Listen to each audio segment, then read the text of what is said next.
अस्सलाम वालेकुम viewers, welcome to learning arc PSY 510 organizational psychology का lesson number 4 defining the culture. Culture किसी भी ग्रुप ऑफ पीपल के रहने का तरीका, कोई भी एक्टिविटी करने का तरीका, उनका रिलीजन, उनके इवेंट्स, उनके फेस्टिवल्स, उनकी बोलचाल, लैंग्वेज, ये सब आ जाता है कल्चर में।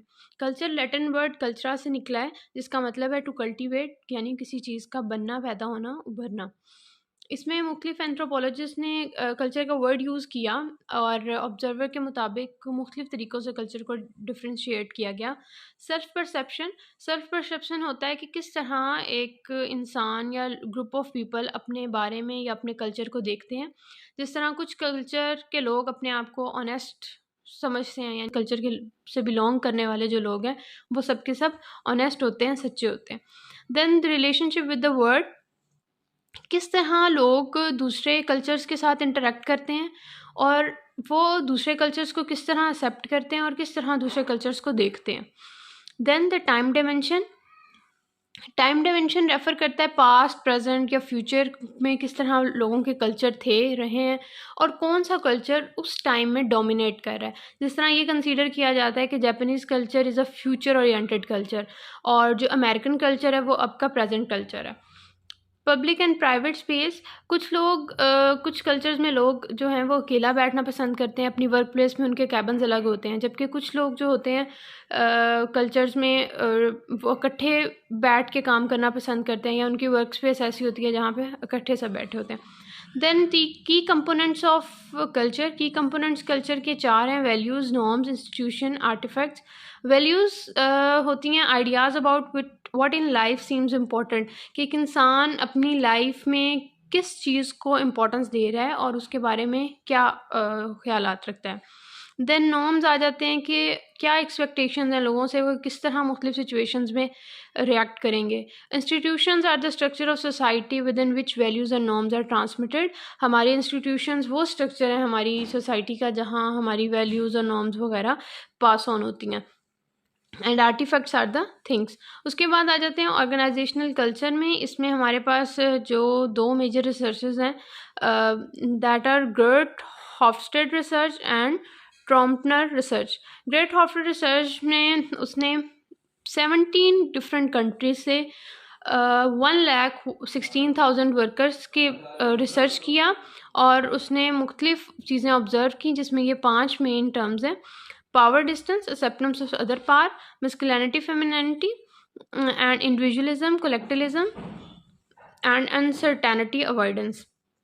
पावर डिस्टेंस इंडेक्स में आ जाता है कि आप कहीं भी चले जाओ, किसी भी सोसाइटी में, किसी भी ऑर्गेनाइजेशन में, वहाँ आप लोगों को 2 तबके देखने को मिलेंगे। एक वो जो पावर में होगा और एक आप उसे फॉलोवर्स कह सकते हो या फिर वर्कर्स कंसीडर कर सकते हो, कि जो एक ज़्यादा पावरफुल लोग होंगे उसमें और फिर उसके बाद कम पावरफुल लोग होंगे।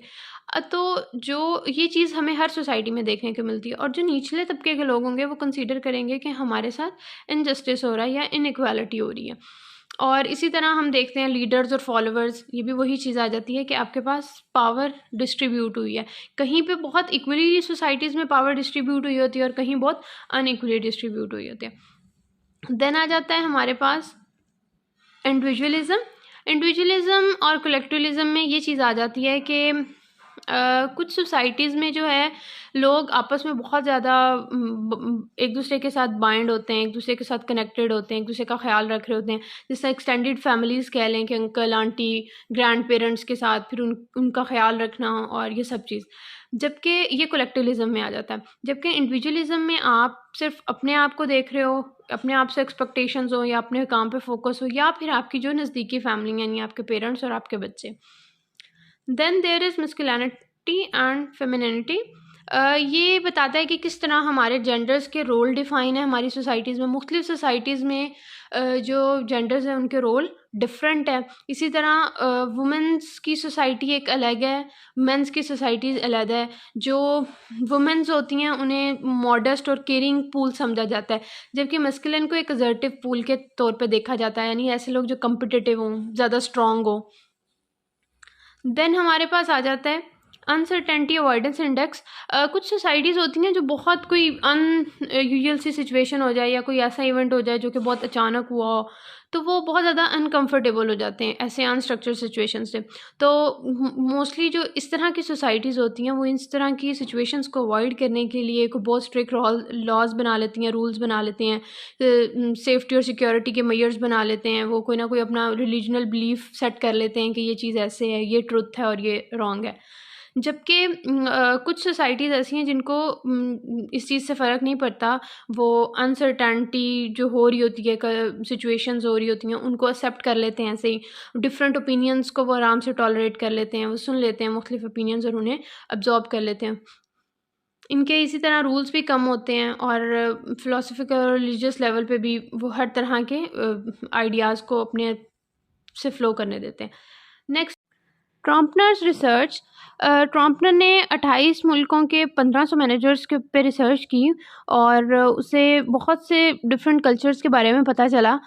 उसने कहा कि अगर हम डाटा को इकट्ठा करके स्ट्रक्चर फॉर्म में लाएं तो वो इन्फॉर्मेशन बनती है, इन्फॉर्मेशन को स्ट्रक्चर फॉर्म में लाएं तो वो नॉलेज बनता है और नॉलेज को स्ट्रक्चर करें तो वो साइंस बनती है। उसने मुख्तलिफ डायमेंशंस ऑफ कल्चर्स को देखा। सबसे पहले है यूनिवर्सलिज्म, पार्टिकुलरिज्म।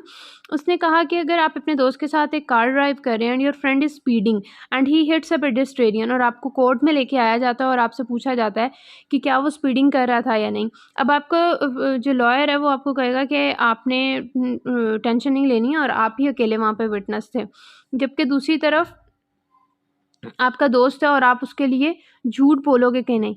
तो इन दो चीज़ों के दरमियान वो डिवाइड हो जाता है and this is question that vividly demonstrate the divide between universalist and particularist. Then individualism और कलेक्टिविज्म आ जाते हैं, हमने इसको पहले भी रीड किया ऊपर। उसके बाद हमारे पास आ जाता है न्यूट्रल एंड इफेक्टिव, के कौन से कल्चर्स हैं जो अपने इमोशंस को कंट्रोल कर लेते हैं और कुछ कल्चर्स ऐसे हैं जो अपने इमोशंस को बहुत ओपनली एक्सप्रेस करते हैं। Specific and diffuse, differences in public private space sharing, वही चीज़ आ जाती है कि कुछ कल्चर्स में लोग अपनी स्पेस शेयर करके और ग्रुप की फॉर्म में काम कर रहे होते हैं, जबकि कुछ लोग होते हैं जो अपने अलग-अलग कल्चर्स में कैबिन्स बनाते हैं और अलग कैबिन्स में काम करना पसंद करते हैं। Achievement ascription, stress of a person on his work versus stress on who a person is. हमारे पास है इंडिविजुअलिज्म वर्सेस द टीम में हमारे पास ये भी ट्रॉम्पनर ने बताया कि जो अमेरिकन्स हैं वो मोस्टली इस चीज़ पे फोकस करते हैं कि वो अपनी इन्फॉर्मेशन को नोट डाउन करते हैं और वो अपनी इन्फॉर्मेशन या नॉलेज को एज ए पार देख रहे होते हैं, जबकि जो जापानीज़ हैं वो अपने नॉलेज को शेयर करने पे ज़्यादा बिलीव करते हैं। तो ये इंडिविजुअल वर्सेस द टीम को डिफाइन करता है कि अमेरिकन्स मोस्टली इंडिविजुअलाइज्ड होते हैं जबकि जापानीज़ टीम वर्क पे बिलीव करते हैं। So guys, this was our lecture number 4। मिलते हैं अपने नेक्स्ट लेक्चर में। अल्लाह हाफिज़।